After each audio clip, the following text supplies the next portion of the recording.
From the headquarters of Teleso English in Quito, Ecuador, this is From the South. I am Keishan Haynes.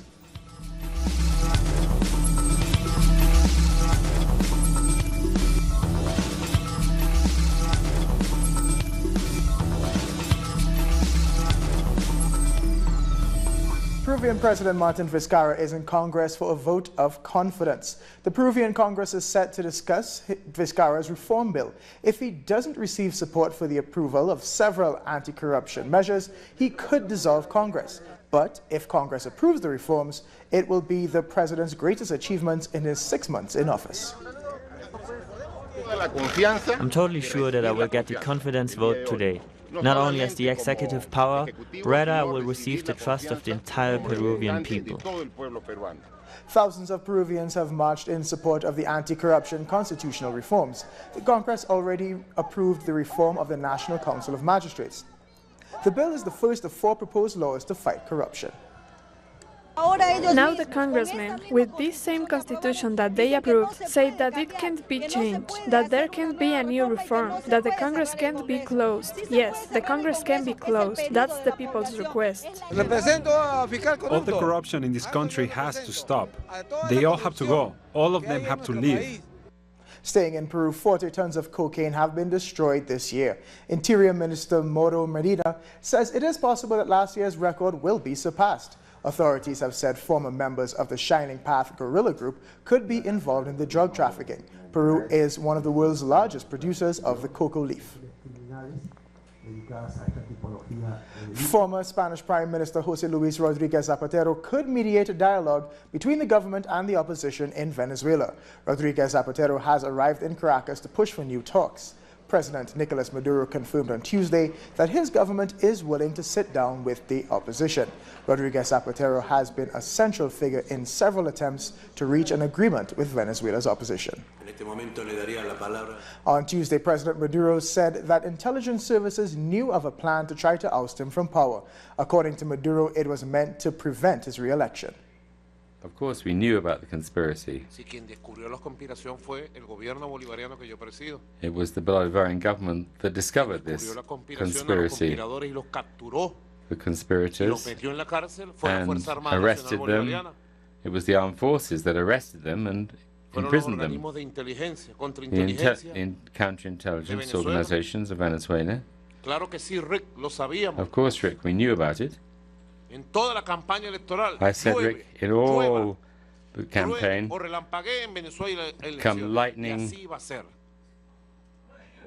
or thunder, there will be elections. Whoever comes out, we were ready for the elections and for the people to exercise their right to vote. If such a group had come out, probably even more people would have come out and voted, because nobody wants anyone to intervene and try and undermine Venezuelan democracy. He also spoke about his recent visit to China, where he signed 28 cooperation agreements. These include several that could double Venezuela's oil production in the next year. We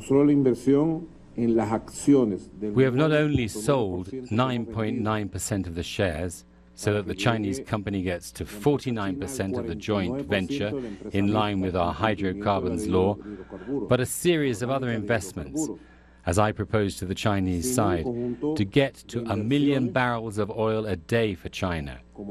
I calculate that in all we will invest approximately $5 billion together with China in the course of the year. Hundreds have protested in Argentina against the arrest of 3 social leaders and police repression of peaceful protests. More in this report. Juan Grabois and 2 other social leaders were arrested during a protest. They were detained as they were marching for the freedom of 2 union worker representatives and 5 Senegalese workers.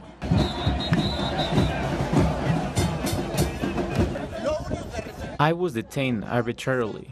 They hit me and insulted me, but we remain here together in support of migrant workers of Senegal. Social activists are also supporting the fight. We have suffered all kinds of abuses. The General Secretary of the Confederation of Popular Economy Workers also denounced the abuse that the detained had to face. I had the opportunity to see them while detained. The Senegalese workers were in a bad shape, very scared. Many don't speak English. They arrived here a short while ago. The leaders were finally released. The demands of hundreds of protesters paid off after they gathered outside the police station. They condemned the repression against peaceful protest. Our correspondent in Buenos Aires, Edgardo Esteban, has more. There has been widespread condemnation against the arrest of social leader Juan Grabois during a protest in Buenos Aires. Security forces attacked marchers using pepper spray and tear gas.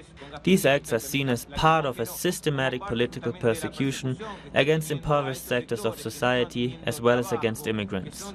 Grabois is well known among social activists, especially for the work he's done with Pope Francis as consultant for peace and justice.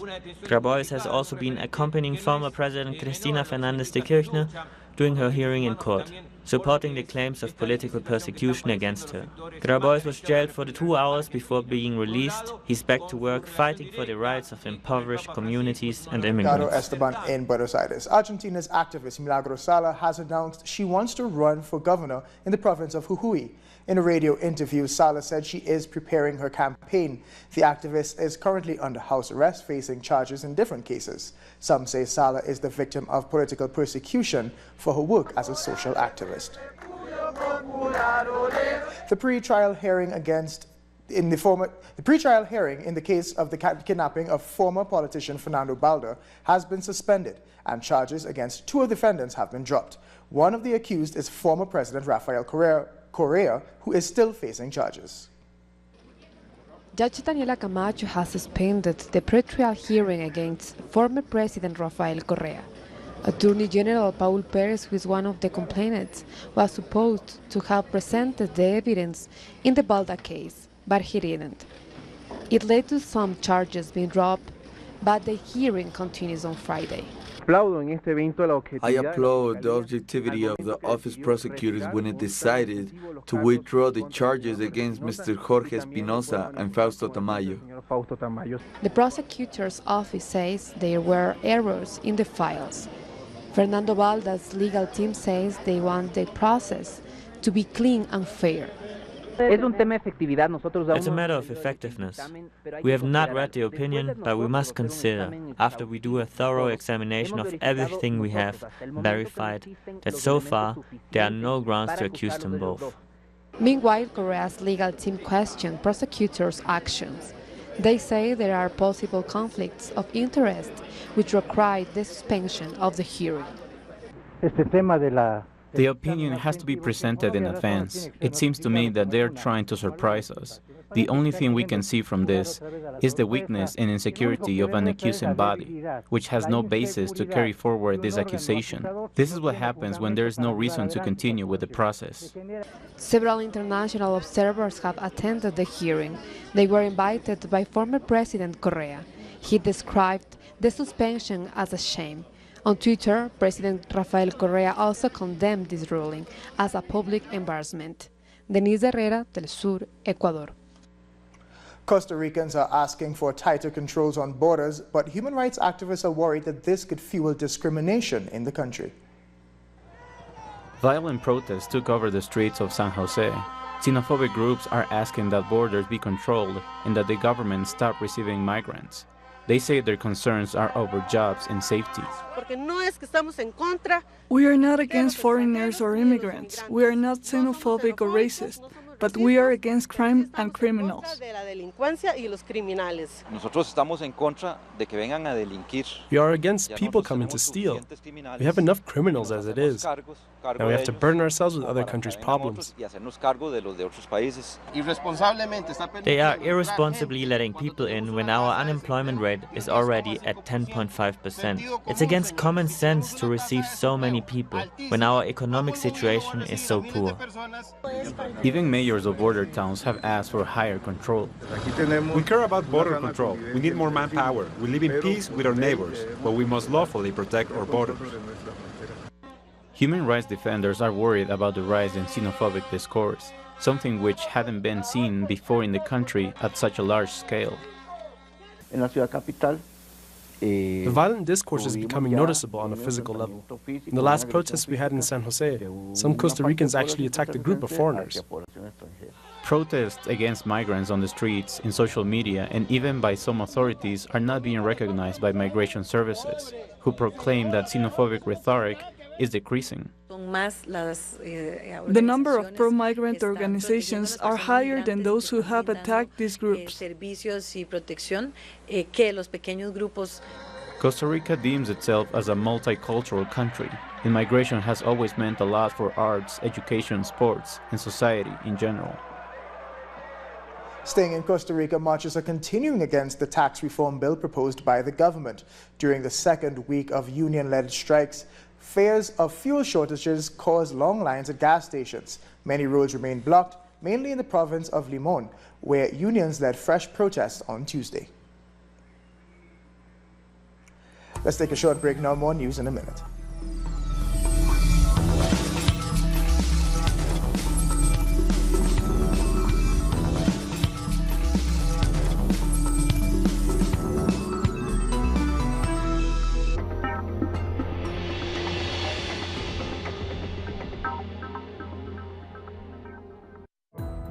Our actions have an impact on the environment. It's our responsibility to change for the sake of our planet. Let's be part of this transition. Watch, preserve, and protect your Green Zone. Wednesdays, only on Telesur.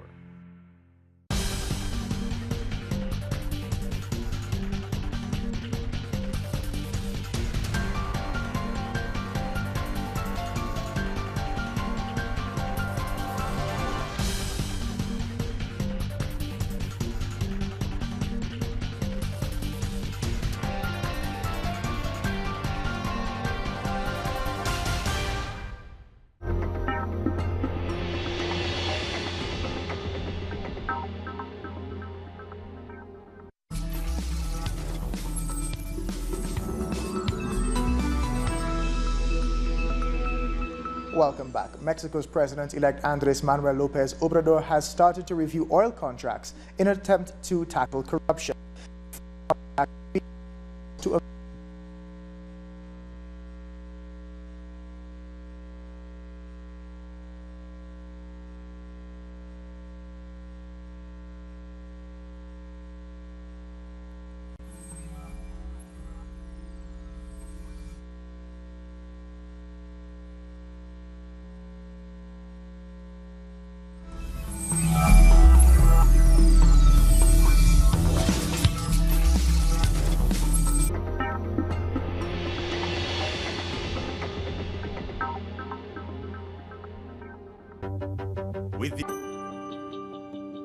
Enjoy our programming from Monday to Friday, where you'll find the best information on innovation, conservation, human well-being, and human rights.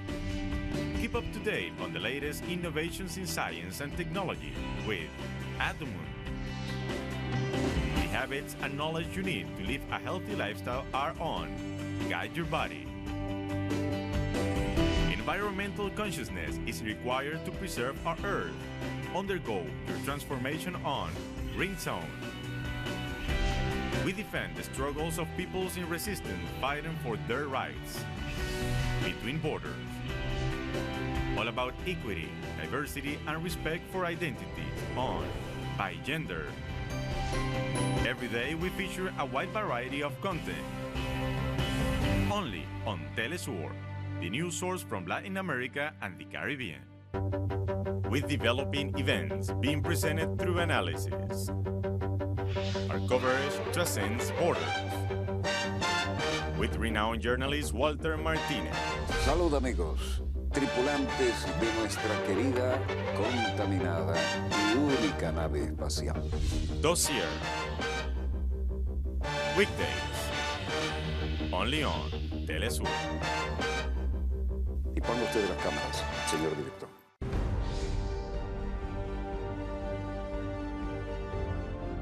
Acompañamos a los pueblos que resisten en cada una de sus luchas. Somos esa ventana que se abre para visibilizarlos entre fronteras.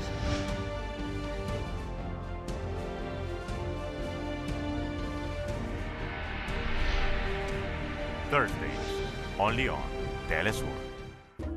An occasion to enjoy the cultural diversity that defines our South American essence. Come along to find out the story behind these personalities, traditions, and artistic expressions that unite us as a whole. Real lives.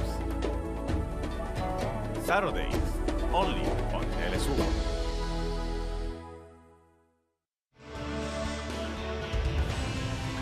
In a world infested by inequalities, abuse of power, and injustice, the American journalist Abby Martin covers the struggle for fundamental rights worldwide, deepening into the search of files which uncover the empire's strategies through our screen and web platform in English.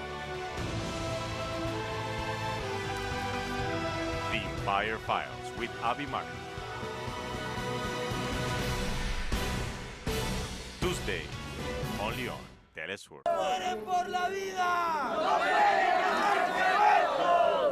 Queremos verdad, reparación integral, pero sobre todo justicia, pero justicia social.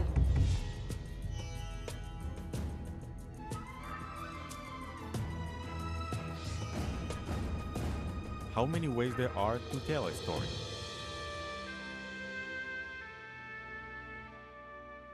The different perspectives of our nations are on Telesur documentaries. Sundays, only on Telesur.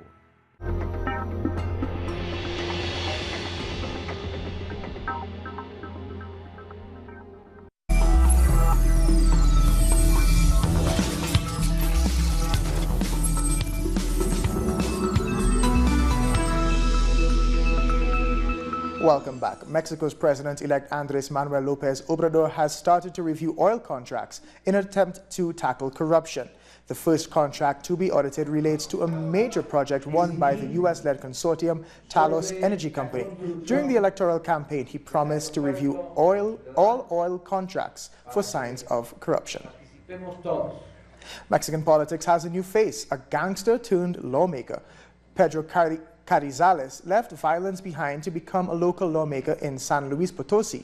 He says López Obrador is his main inspiration. He has denounced classism in Mexican politics, but he says that he has found peace in activism. His motto has become consistency and tenacity. Colombian military personnel say they are still looking for the leader of the Oliver Sinistera Front. Over 4,000 soldiers are searching for Walter Arizala, known as Huacho, in the border with Ecuador. 3 days ago, the Colombian and Ecuadorian government said he was wounded during a military operation. It's absolutely clear that this is the house where he was with his security structure, far from his area of influence in the border with Ecuador. The first hearing into the murder of activist Berta Cáceres has been suspended in Honduras. The family's lawyer submitted a request to have the judges dismissed. They say that the public prosecutor has failed to provide all the information linked to the case. Cáceres was killed back in 2016. At the time, she was leading a fight by her Lenca community against a hydroelectric project. Earlier, we spoke with Cáceres' nephew and journalist Silvio Carrillo. He spoke out against the links between the government and the company that was promoting the hydroelectric plant. All of this other evidence that is yet to be released by the Ministerio Público, the public ministry, leads a lot higher up and could disrupt the Honduran government. And we believe that it's always been the case that this company that owns the dam that Berta was fighting against had very close ties to the government and to the Atala Sabla family, a billionaire family. Guatemala's indigenous leader and Nobel Peace Prize, Rigoberto Menchú, has sent a message in support of Cáceres' family. Menchú says the whole continent is supporting them in their search for justice. We send all of our support from here, Guatemala, and we hope this strength from the activists, from the women that have made history defending human rights, and the strength from all the continent reaches the family of Berta Cáceres, so they can continue with their fight. The justice we look for is the one that dignifies life, truth, and memory. A group of women in Brazil is mobilizing against right-wing candidate Jair Bolsonaro on social media. The Facebook group Women United Against Bolsonaro has garnered nearly 2 million members in just a few days. They say Bolsonaro goes against women's rights. They have called for a protest on September 29th, a week before the presidential elections. He represents a policy that goes against all the rights we have won throughout history and has been in the limelight, especially in recent times. Women's movements are the ones who have fought the most against injustice and unemployment. We women have the worst social statistics. Our sons are dying because of violence, trafficking, and corruption. 1 year after Hurricane Maria, Dominicans are looking back on all the progress made in rebuilding the island. The Dominican government released this video on Tuesday's anniversary. It highlights the massive effort it took to rebuild roads, hospitals, and homes. 1 year on, electricity and communications have been mostly restored.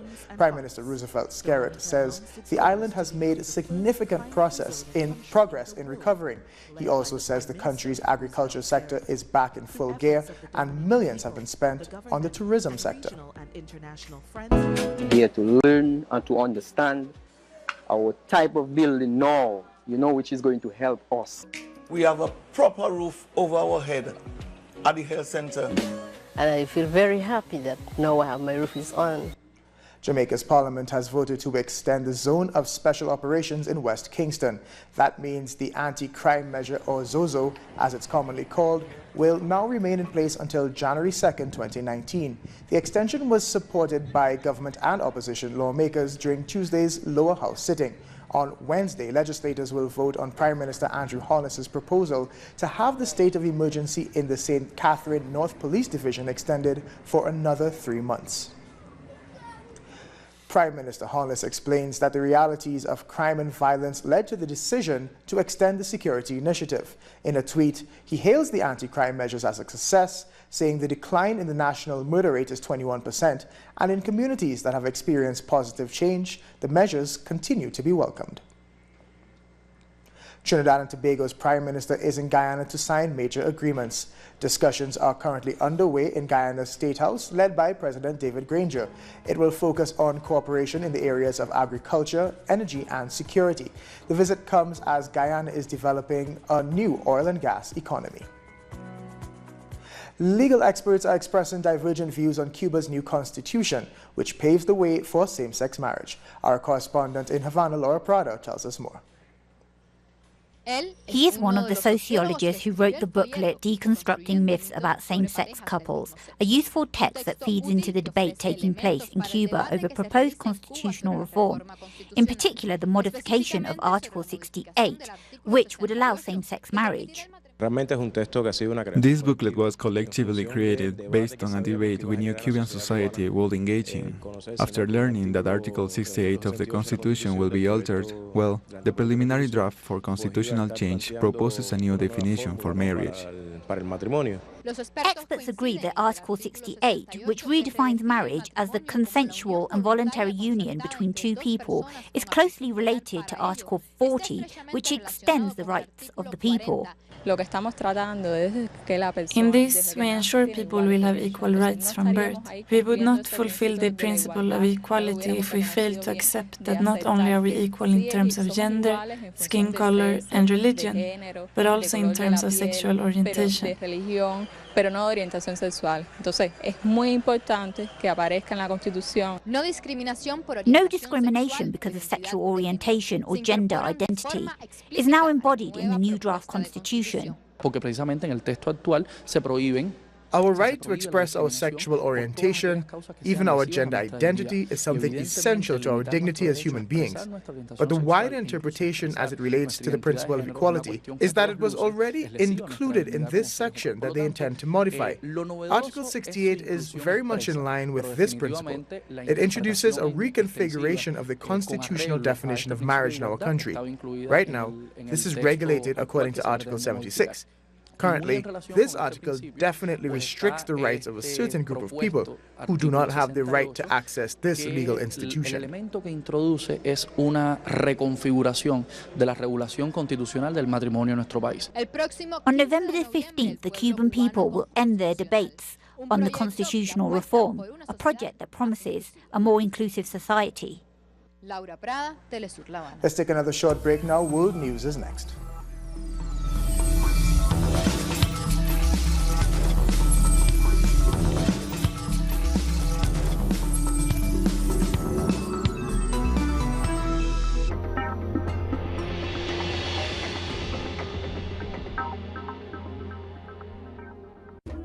An occasion to enjoy the cultural diversity that defines our South American essence. Come along to find out the story behind these personalities, traditions, and artistic expressions that unite us as a whole. Real Lives. Saturdays, only on Telesur.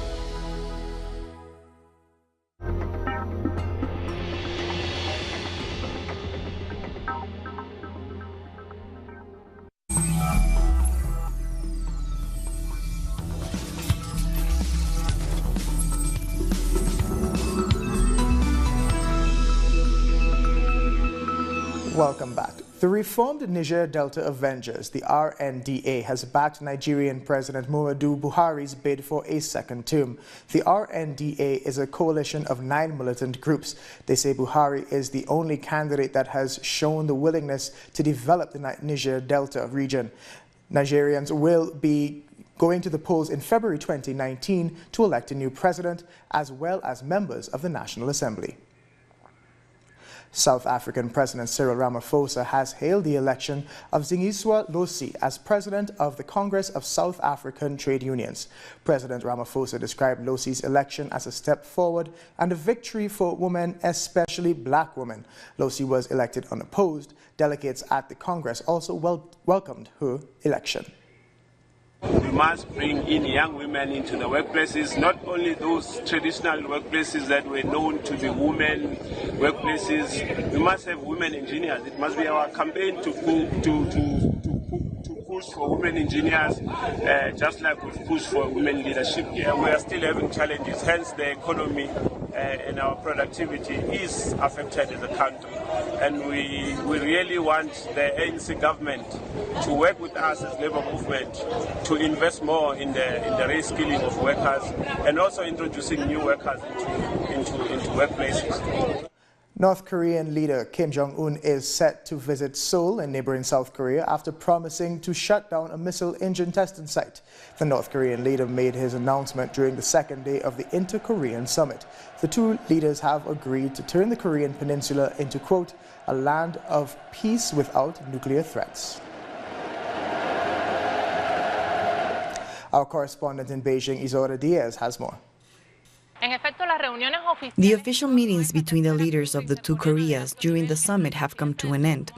It is expected that President Moon Jae-in will head back to South Korea on Thursday. The biggest development was the signing of an agreement to establish specific steps that will lead to the denuclearization and the end of any threat of war in the peninsula. Moon Jae-in said that the North has agreed to shut down a missile testing site with international observers present.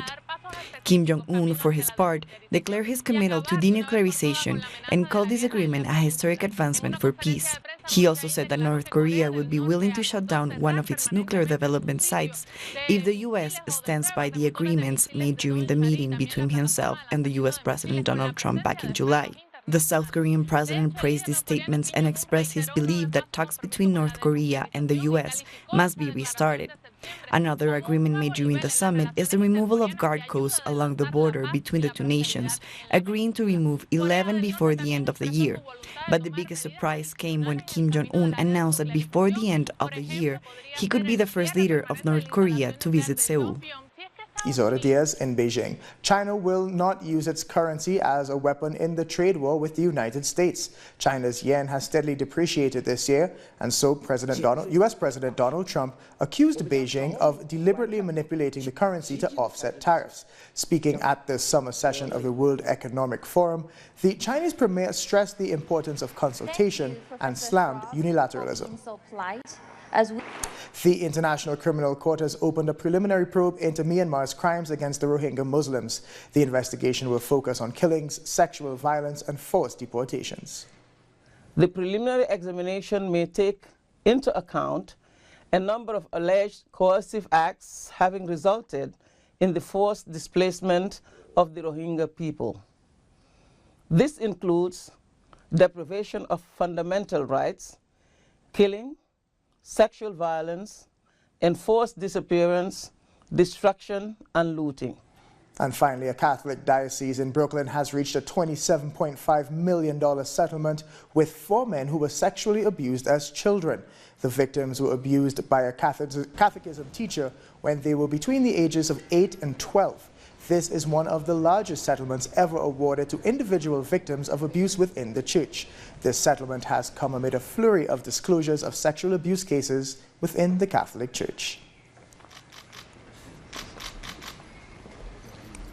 And we've come to the end of this news brief. With these and many other stories, you can find them on our website at telesurtv.net/English. And join us on social media, Facebook, Twitter, and Instagram for Telesur English. I'm Kijan Haynes. Thank you for watching.